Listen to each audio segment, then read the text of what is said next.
नमस्कार, आप सभी का संस्कृत साहित्य चैनल में स्वागत और अभिनंदन।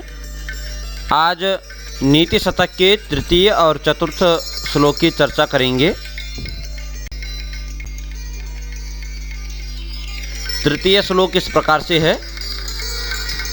अज्ञः सुखमाराध्यः सुखतरमाराध्यति विशेषज्ञः ज्ञानलवदुर्विदग्धं ब्रह्मापितं नरं नरंजयति। कहते कि अज्ञः सुखम समाधेयः विशेषज्ञः सुखतरम आराध्यते किंतु ज्ञानलवदुर्विदग्धं तं नरं ब्रह्मापि न प्रसादयति।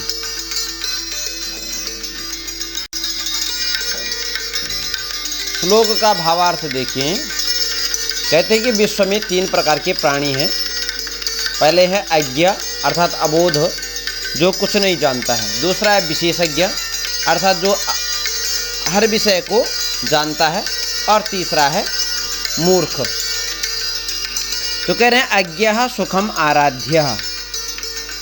जो अबोध है वह सुखपूर्वक समझ जाता है या अज्ञ को आसानी से समझाया जा सकता है। दूसरा जो है विशेषज्ञ अर्थात जो विशेषज्ञ है उसको सुखपूर्वक सुखतरम आराध्यते, सुखपूर्वक उसको समझाया जा सकता है। अर्थात अल्प समझाने पर भी, थोड़ा सा समझाने पर भी वह क्या समझ जाता है। परंतु तीसरा जो व्यक्ति है मूर्ख, उसको ब्रह्मा भी संतुष्ट नहीं कर सकता है। अर्थात तो ज्ञान लव दुर्विदग्धम है, मूर्ख है, उस व्यक्ति को ब्रह्मा भी संतुष्ट नहीं कर सकता। अर्थात मूर्ख आदमी को समझाना सर्वथा असाध्य है, क्योंकि वह अपने व्यर्थ अहंकार के कारण किसी की भी बात मानने को तैयार नहीं होता है। प्रस्तुत श्लोक में जो छंद है वह आर्या छंद है और कहते कि यस्याह प्रथमे पादे द्वादश मात्राः तथा तृतीयेपि अष्टादश द्वितीये चतुर्थके पंचादश सो आर्या। प्रथम तृतीय में 12 मात्राएं, प्रथम और तृतीय में, द्वितीय में 18 और चतुर्थ में 15 मात्राएं जहां होती है वही आर्य छंद कहलाता है। चतुर्थ श्लोक इस प्रकार से है।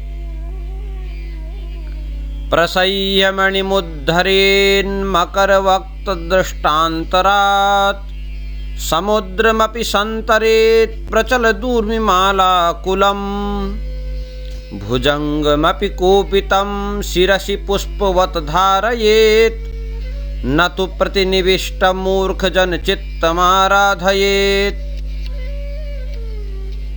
कह रहे हैं कि मकर वक्त दृष्टान्तरात् प्रसह्य मणिम उद्धरेत् प्रचल ऊर्मिमाला कुलम समुद्रम अपि संतरेत कोपितम भुजंगम अपि पुष्पवत शिरसि धारयेत परंतु प्रतिनिविष्ट मूर्ख जन चित्तम न आराधयेत। भावार्थ देखें।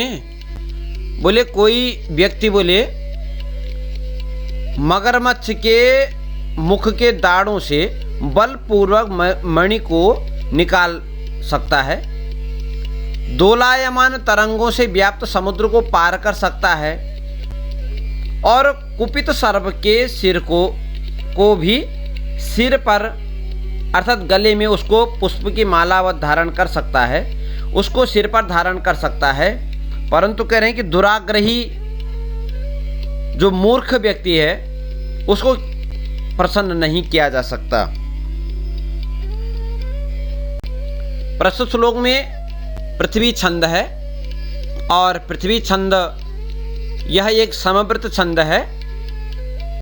इसके प्रत्येक चरण में सप्तदश अक्षर होते हैं। जैसे कहा, लक्षण कहा इसका जसौ जस यलावसुग्रह यतिश्च पृथ्वी गुरुः। तो देखिए जगण सगण, जगण सगण यगण और एक लघु होगा अंत में और एक गुरु। प्रसह्य मणिमुद्धरेन् मकर वक्त दृष्टांतरात्। तो प्रथम जो यति लगेगी वो अष्टम में लगेगी। देखिए, प्रसह्य मणिमुद्धरेन् मकर वक्त दृष्टांतरात्, और वहां से फिर नवम से लेकर के और पादांत तक की पादांत में इसकी यति लगेगी। अर्थात पहले अष्टम और उसके बाद नवम से और पादांत तक। पुनः हम जो है एक बार श्लोकों की पुनरावृत्ति करेंगे। पहला है आर्या छंद में अज्ञः सुखमाराध्यः सुखतरमाराध्यते विशेषज्ञः ज्ञानलव दुर्विदग्धम ब्रह्मापि तम नरम नरंजयति। दूसरा है पृथ्वी छंद में, देखें, प्रसह्य मणिमुद्धरेन् मकर वक्त दृष्टांतरात् समुद्रमपि संतरेत् प्रचल दूर्विमालाकुलम् भुजंगमपि कोपितं शिरसि पुष्पवद्धारयेत् न तो प्रतिनिविष्टा मूर्खजन चित्तमाराधयेत्। इस प्रकार से पृथ्वी छंद और आर्य छंद की चर्चा की। नमस्कार, धन्यवाद।